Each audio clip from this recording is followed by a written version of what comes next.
The morning sun cast long shadows across Pine Ridge Valley as Tom Mitchell stepped onto his cabin porch with his coffee mug steaming in the crisp mountain air. At 62, he had earned his retirement from the chaos of city life as a civil engineer. The cabin he had built with his own hands 15 years ago sat on 20 acres of pristine wilderness at the far end of what locals called Dead Horse Canyon. The property had been in his family for 3 generations, passed down from his grandfather, who had homesteaded here in the 1930s.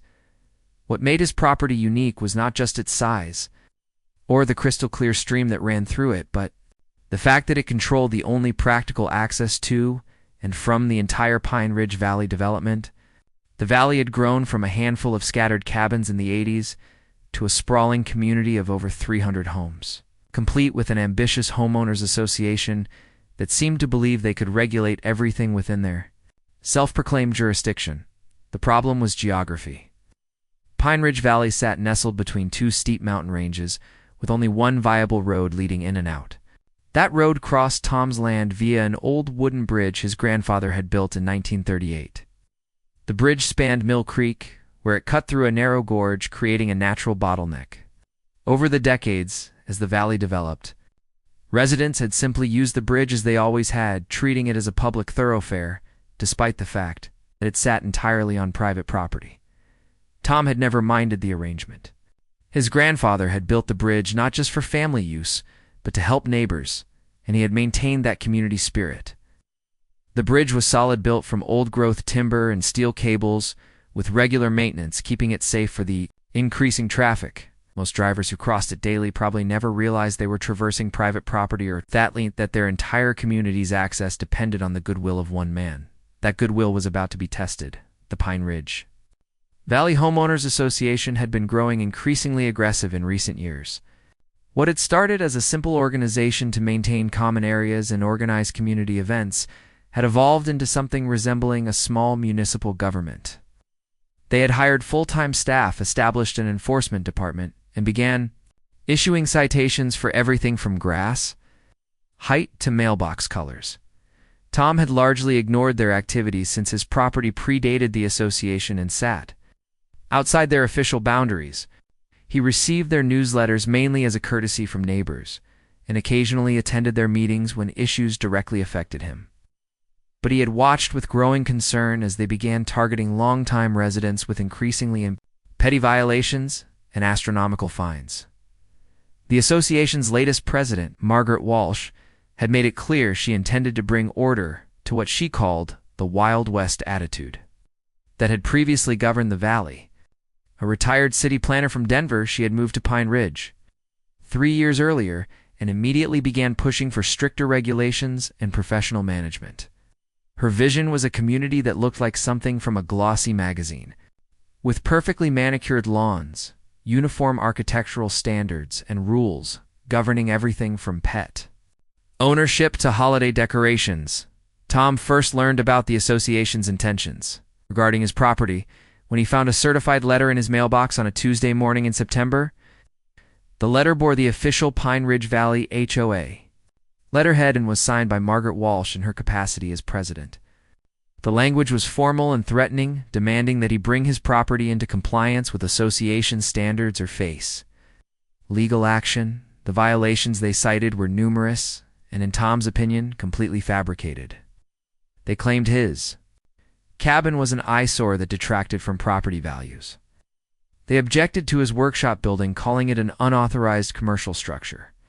They demanded he remove several vehicles from his property, including his vintage 1967 Chevelle and his collection of classic motorcycles.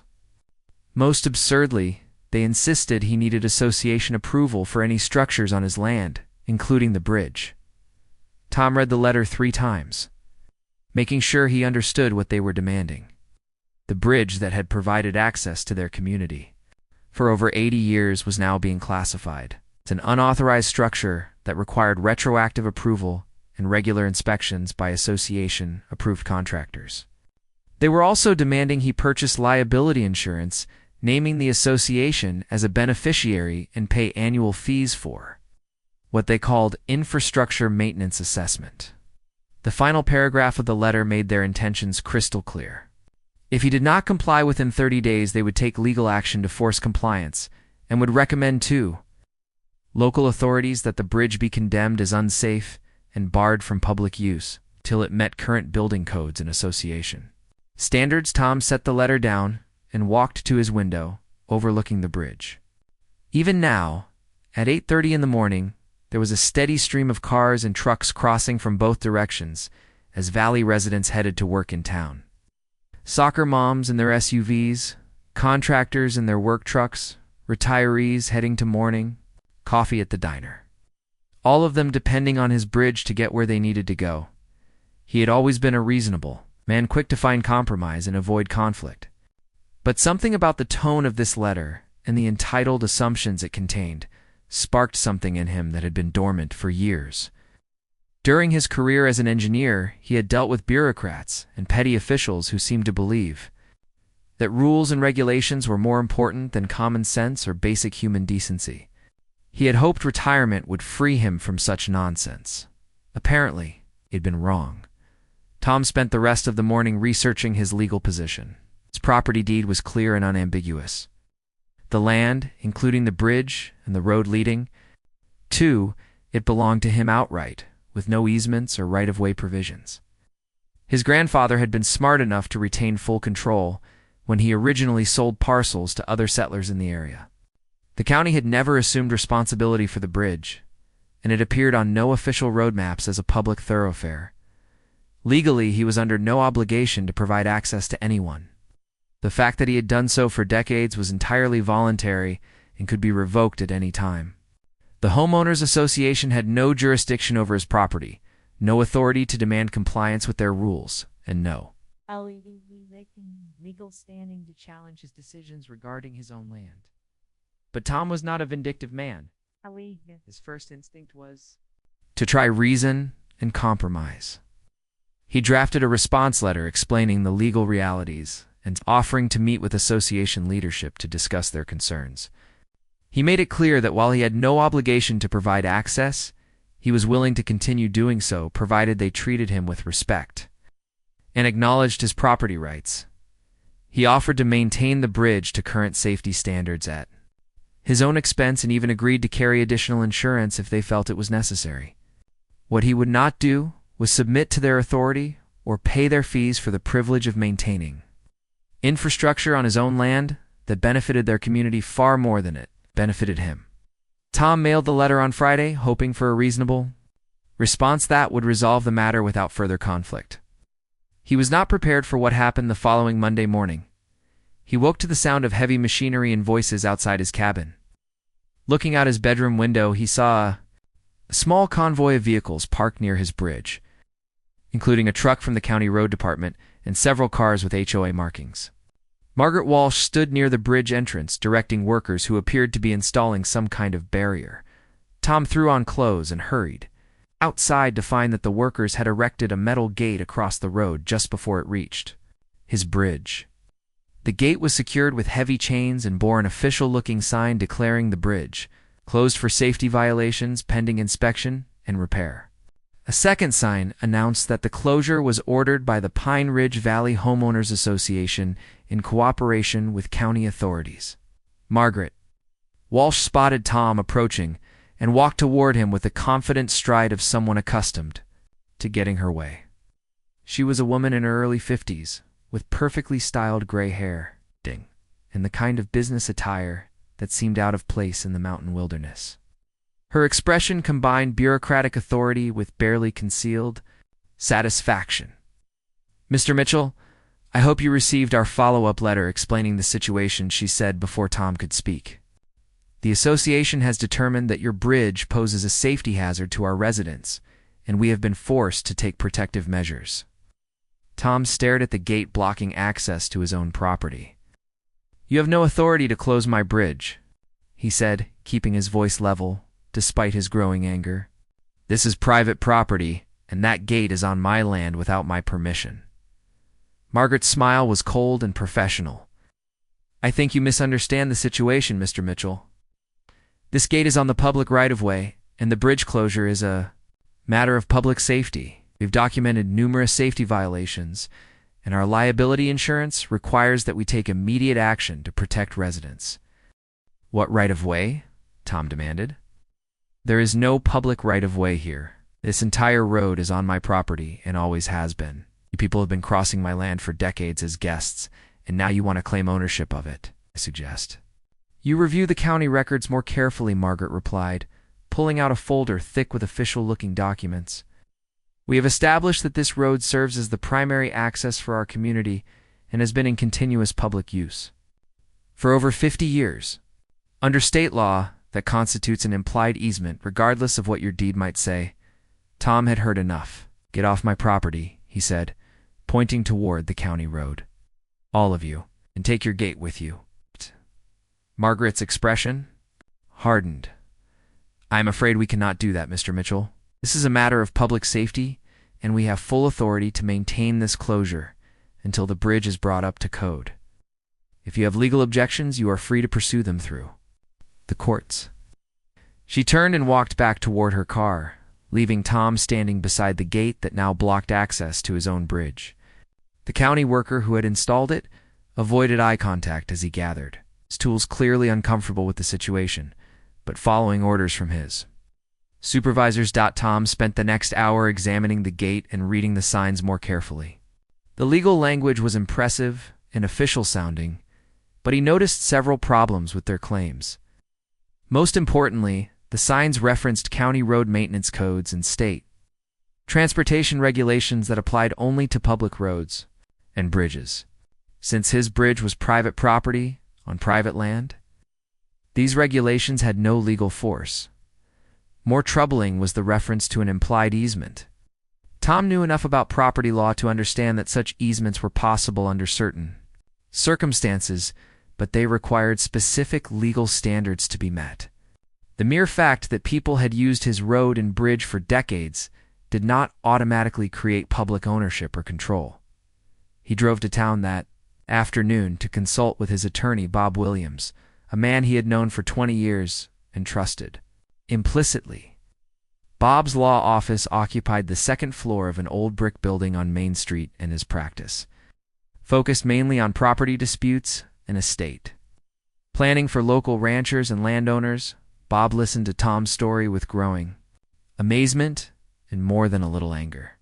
He had dealt with homeowners associations before and had little patience for their tendency to overreach their actual authority. But the situation Tom described went far beyond typical HOA overreach into what appeared to be an outright attempt to steal private property. "You have no legal basis for any of this," Bob said after reviewing the documents Tom had brought. "Your property rights are clear and unambiguous. There is no implied easement, and even if there were, they would need a court order to establish it. What they have done is trespass on your land and theft of access to your own property. So what can we do about it?" Tom asked. "Several things," Bob replied. "First, we file for an emergency restraining order to force removal of the gate. Second, we sue for trespass and damages. Third, we file complaints with the county about their employees participating in this illegal action. But Tom, I have to warn you, this could get expensive and ugly. HOAs have been known to fight these battles for years, using homeowner dues to fund legal costs that would bankrupt an individual." Tom had expected as much. "What if we approach this differently?" he suggested. "What if instead of trying to force them to reopen access, I simply block access permanently? They want to play games with my property rights, so maybe I should exercise those rights fully." Bob raised an eyebrows. "You mean close the bridge entirely?" "You have that right, but think about what you would be doing.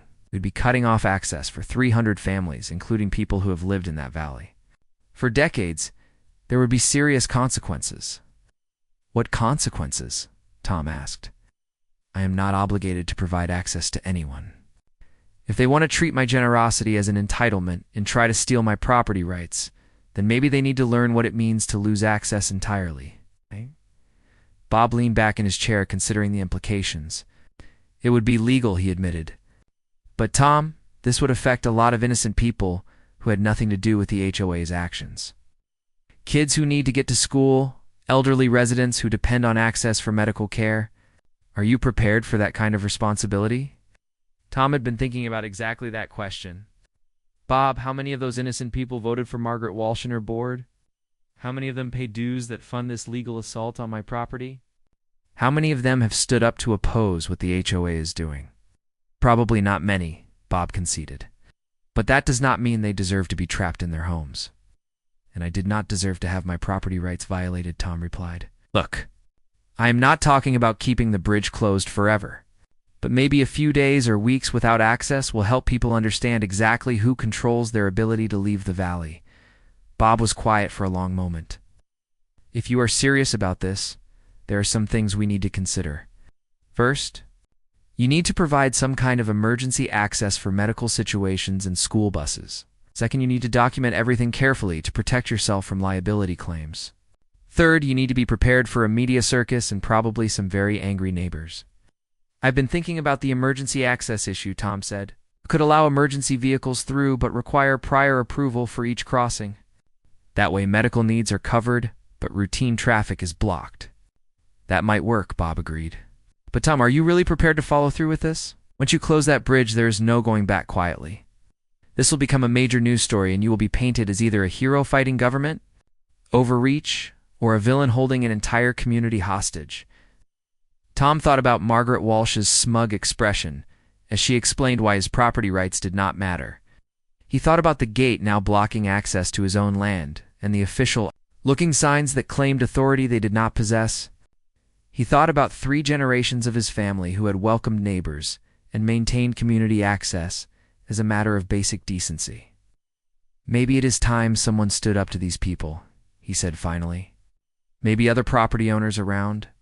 The country need to see what happens when you let bureaucrats think they own what belongs to you. Bob nodded slowly. All right then. If you are determined to do this, let me make sure we do it right. We'll need to establish clear procedures for emergency access, prepare documentation of your legal position, and probably hire a security company to help manage the situation. This is going to get complicated fast. Tom spent the drive home thinking about what he was contemplating. Closing the bridge would indeed affect many innocent people, and he did not take that responsibility lightly. But he also believed that sometimes dramatic action was necessary to defend fundamental principles. The right to control your own property was one of the bedrock principles of American law, and if property owners did not stand up for those rights, they would continue to be eroded by bureaucrats and petty officials. That evening, he called his son, David, who lived in Colorado Springs and worked as a software engineer. David had grown up spending summers at the cabin and understood both the property's history and his father's character. Tom explained the situation and his planned response. Dad, that sounds pretty extreme, David said after listening to the whole story. Are you sure there is not some way to work this out without cutting off an entire community? I tried to compromise, David. I offered to work with them, maintain the bridge to whatever standards they wanted, and even carry additional insurance. Their response was to trespass on my land and try to steal my property rights. Sometimes you have to make a stand. What about all the families with kids and elderly people who depend on that bridge? What about my rights as a property owner? Tom replied. David, your great-grandfather built that bridge to help his neighbors for 80 years. 3 generations of our family have maintained it and allowed free access to anyone who needed it. Not because we had to, but because it was the right thing to do. Now they want to claim they own it and can regulate it however they choose. David was quiet for a moment. Dad, I understand you are angry, and you have every right to be. But this seems like it could spiral out of control pretty quickly. Are you prepared for what might happen? I am not sure anyone can prepare for what might happen, Tom admitted. But I know what will happen if I do nothing. They will continue to claim authority they do not have, and eventually they will find some way to take my property or make it impossible for me to use it. Better to make a stand now while I still have clear legal rights. All right, David said finally. If you are determined to do this, you know I will support you. But promise me you will be careful and think about the consequences before you escalate things too far. Tom promised to be careful, though he was not entirely sure what that meant in the current situation. After hanging up, he walked out to look at the bridge one more time before making his final decision. The gate was still there, chained shut and illuminated by a solar-powered light that cast eerie shadows across the road. He thought about his grandfather who had spent months building the bridge by hand, working mostly alone with basic tools and determination.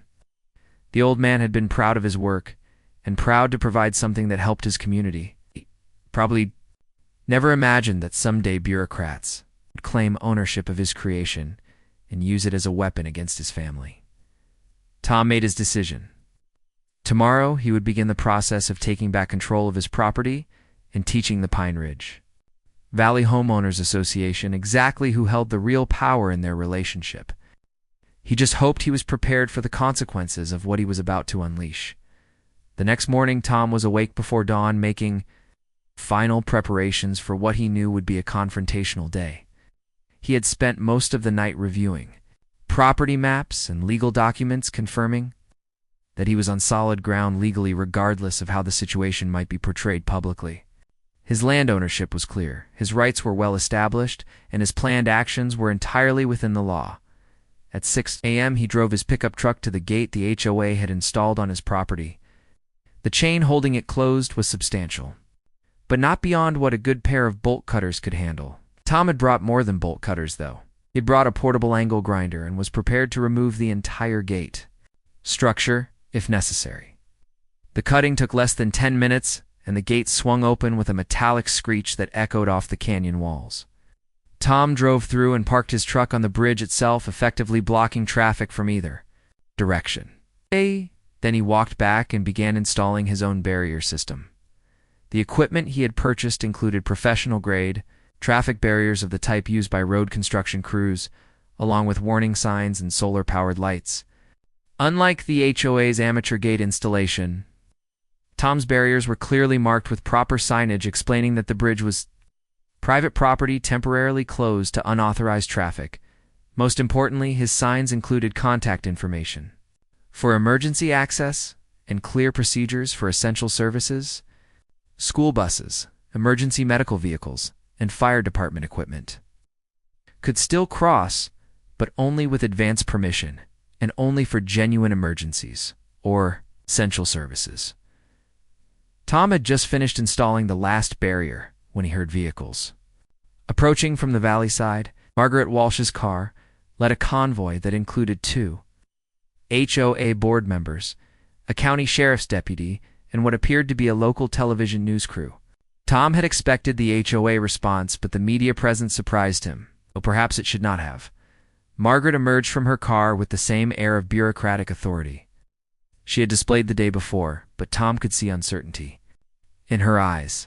The situation had moved beyond her carefully planned script, and she was no longer operating from a position of unquestioned control. "Mr. Mitchell," she called as she approached the bridge, "you are interfering with a lawful closure order and blocking access to a public road. I demand that you remove these barriers immediately." Tom remained standing beside his truck, arms crossed, an expression calm. "Walsh, you are on my private property without permission. The barriers you installed yesterday were placed on my land without legal authority. I have simply reclaimed control of my own property." The sheriff's deputy stepped forward. Tom recognized him as Jim Sanders, a man he had known casually for years. Jim looked uncomfortable with the situation and clearly wished he were anywhere else. "Tom," Jim said in a reasonable tone, "we have had complaints about blocking access to the valley. Can you help me understand what is going on here?"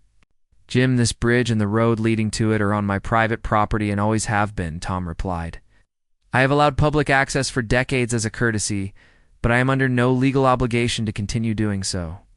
Yesterday, the HOA trespassed on my land and attempted to claim control over my property. I have simply reasserted my legal rights as the property owner." Jim nodded slowly. "I understand the property ownership issue, Tom, but we have 300 families who depend on this bridge for access. Are you saying you are going to keep it closed indefinitely?" "I am saying that access to my property is controlled by me, not by the Homeowners Association," Tom replied. "I am willing to allow emergency vehicles through with proper notification, but routine traffic will need to find alternative routes until this situation is resolved."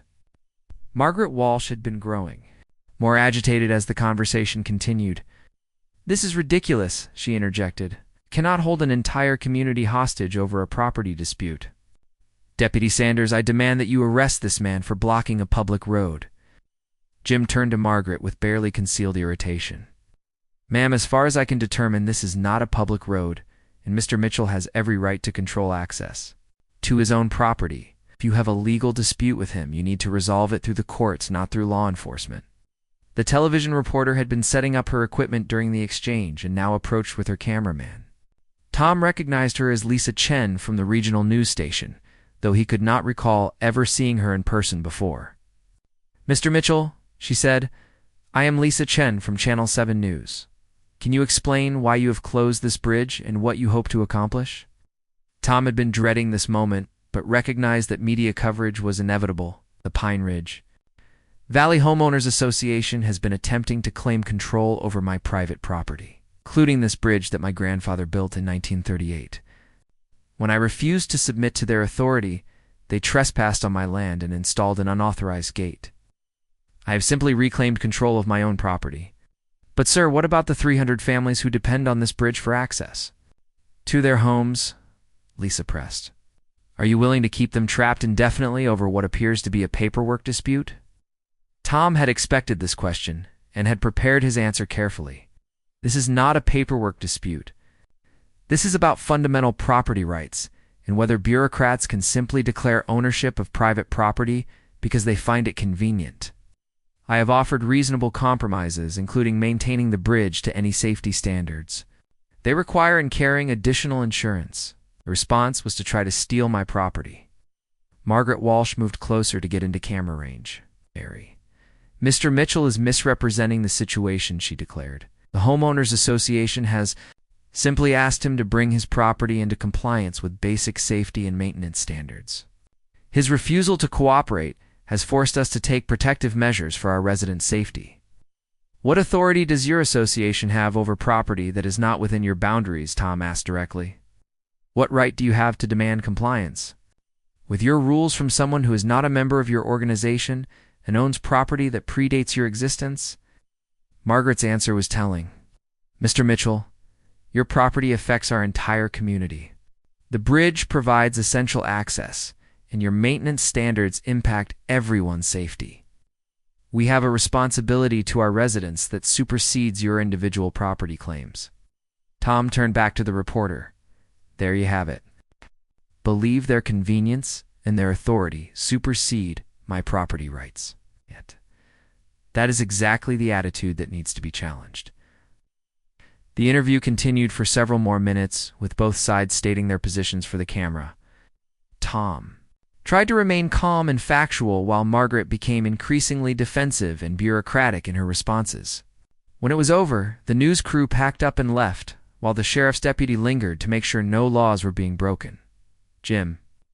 Sanders pulled Tom aside as the others were leaving.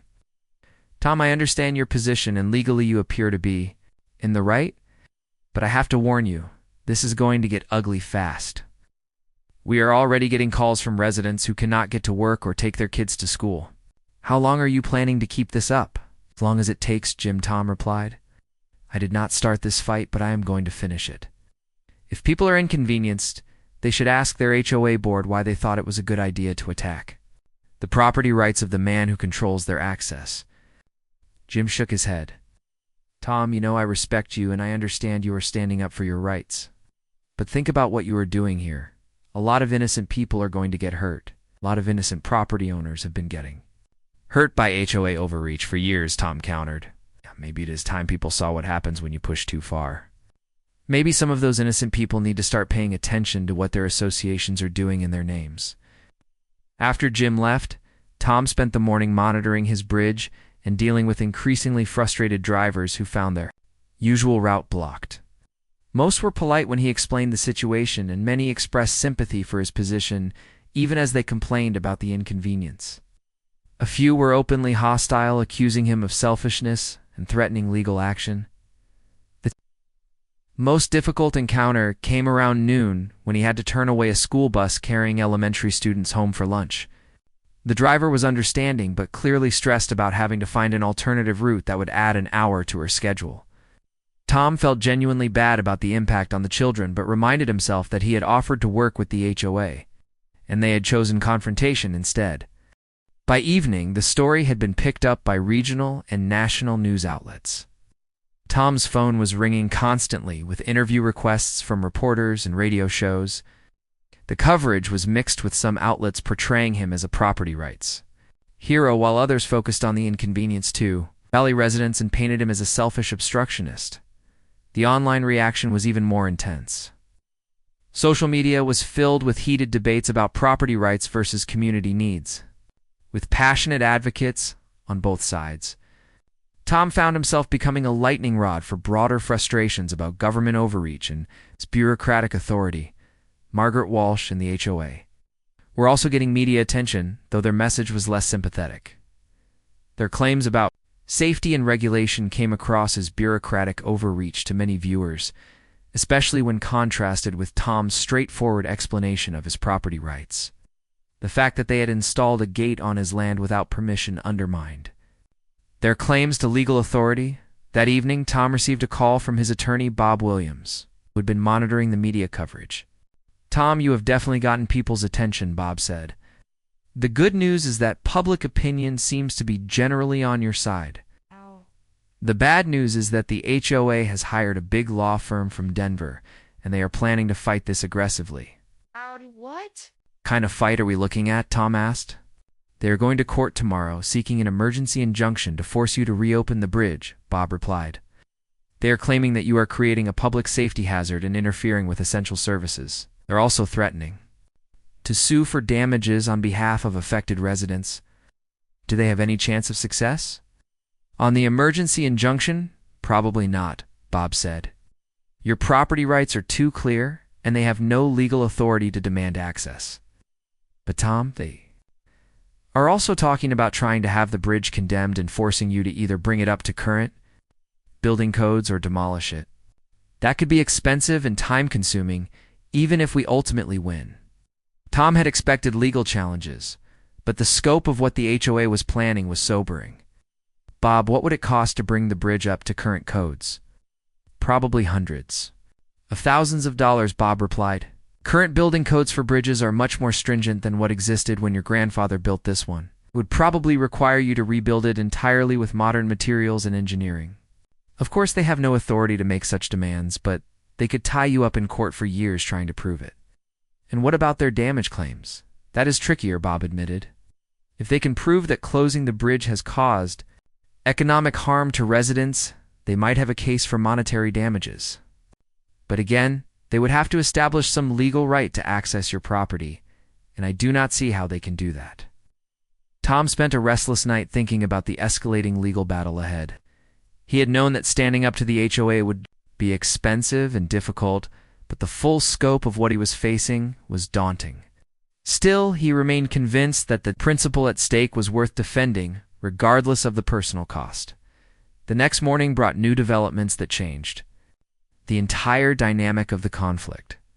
Tom woke to find several dozen vehicles parked along the county road near his property, including cars with license plates from across the region and what appeared to be organized groups of protesters, carrying signs supporting property rights. Word of his stand against HOA overreach had spread through social media and property rights groups around the country. People who had faced similar battles with homeowners associations, zoning boards, and other bureaucratic entities saw Tom's fight as a symbol of broader resistance to government and quasi-government overreach. The protesters were peaceful and respectful, keeping to public areas and not interfering with Tom's control of his bridge. But their presence added a new dimension to what had started as a local property dispute. Signs reading "Property Rights Matter" and "Stop HOA Tyranny" created a carnival atmosphere that attracted even more media attention. Margaret Walsh and the HOA board arrived that morning to find their quiet legal strategy overwhelmed by a much larger public relations battle. The optics were terrible for them, with dozens of ordinary Americans standing up for property rights while they appeared to be the faceless bureaucrats trying to steal private property. The situation escalated further when a convoy of vehicles arrived carrying what appeared to be militia members from several states. These groups had been following property rights battles across the country, and saw Tom's stand as part of a broader pattern of government overreach that needed to be resisted. Their presence was more confrontational than the other protesters, and Tom immediately felt uncomfortable with the direction things were taking. By noon, the scene around his bridge resembled a small festival with vendors selling food and drinks. To the protesters' news crews interviewing anyone willing to talk, and a growing crowd of curiosity seekers drawn by the media attention, Tom found himself trapped in the middle of something much larger than his original dispute with the HOA. Legal hearing that afternoon proved to be as much about public relations as jurisprudence. The courtroom was packed with supporters from both sides, while overflow crowds gathered outside the courthouse.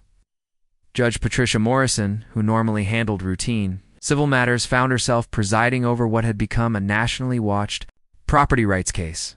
The HOA's attorney presented their case for emergency access, emphasizing the hardship imposed on Valley residents and the potential for public safety emergencies. They argued that Tom's closure of the bridge constituted a taking of what had become a public accommodation through decades of continuous use. Bob Kuski Williams countered with clear documentation of Tom's property rights and the complete absence of any legal easement or public claim to the bridge. He pointed out that the HOA had no authority over property outside their boundaries and had committed trespass by installing gates on private land without permission. Judge Morrison listened carefully to both sides before ruling from the bench. This court recognizes Mr. Mitchell's clear ownership of the property in question, including the bridge and access road. The Homeowners Association has presented no evidence of any legal right to control access to private property or to demand compliance with their regulations from non-member property owners. The courtroom erupted in cheers from Tom's supporters, while Margaret Walsh and her attorneys looked stunned by the unequivocal ruling. However, the judge continued as the room quieted. This court is also concerned about the broader implications of the current situation. Mr. Mitchell, while you are within your legal rights, the complete closure of this access route creates genuine hardships for many people, including children and elderly residents who had no role in this dispute. Judge Morrison paused, looking directly at Tom. Mr. Mitchell, I am not ordering you to reopen the bridge because I lack authority to do so. But I would encourage you to consider some form of compromise that protects your property rights while minimizing harm to innocent parties. Tom stood to address the court. Your Honor, I have repeatedly offered to work with the HOA on reasonable terms, including maintaining the bridge to whatever safety standards they require and carrying additional insurance. Their response has been to try to claim ownership of my property and impose their authority where they have no jurisdiction. I remain willing to negotiate, but only with parties who acknowledge my fundamental property rights. After court, Tom found himself surrounded by supporters and media representatives, all wanting to know his next steps. The legal victory had strengthened his position, but the growing circus around his property was becoming a serious concern. What had started as a principled stand for property rights was becoming something much more complicated and potentially dangerous. That evening, he received a phone call that changed his perspective on the entire situation. The caller identified himself as Robert Chen, a resident of Pine Ridge Valley and father of 2 young children. His voice was tired and frustrated, but not hostile. Mr. Mitchell, Robert said, I want you to know that I understand why you are doing this, and I do not blame you for standing up for your rights. But I also want you to understand what this is doing to families like mine who had nothing to do with the HOA's actions. Tom listened as Robert explained that his wife was 7 months pregnant and had a high-risk pregnancy requiring frequent medical appointments in town. The closed bridge added 2 hours to each trip, requiring them to drive over dangerous mountain roads that were particularly treacherous in winter weather that was already beginning. My 8-year-old daughter asks me every day when she can see her friends again, because they live on the other side of your bridge, Robert continued. She does not understand property rights or HOA politics. She just knows that something has changed and she cannot do things she used to be able to do. Robert's call was followed by several others from Valley residents sharing their own stories of hardship and inconvenience. An elderly man explained that he was rationing his heart medication because he could not easily get to the pharmacy. Single mother described having to quit her job because she could not find reliable childcare that accommodated the extended commute required by the bridge closure.